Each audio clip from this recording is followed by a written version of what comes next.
Hi, this is Chef Veronica. Dwight Miller made it to your newspaper.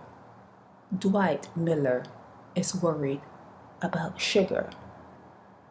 Dwight is worried about sugar.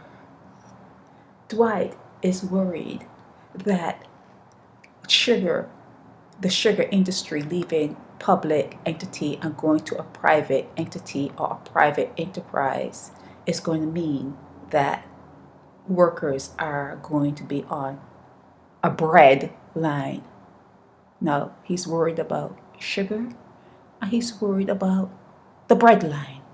Okay? But in the meanwhile, he's not talking about the fact that he or everyone else who's worried about the sugar and being on the bread line, they're not talking about buying the plantation.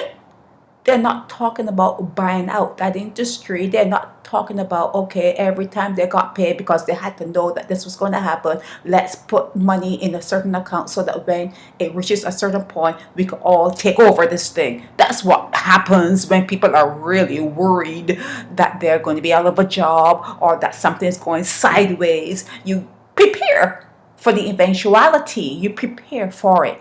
So Dwight, see him here? See here? He's worried about sugar and bread line. And the people that he represents, they are all worried about sugar and a bread line. When common sense should do, two things should have happened. You either find another employment if you know that what you're doing or the employer you're with is not going to be there or something is going downhill. You seek other employment, or you buy the people out. You buy it out. You have to organize. It's all part of organization. So Dwight, sit down. Sit down. Chef Veronica.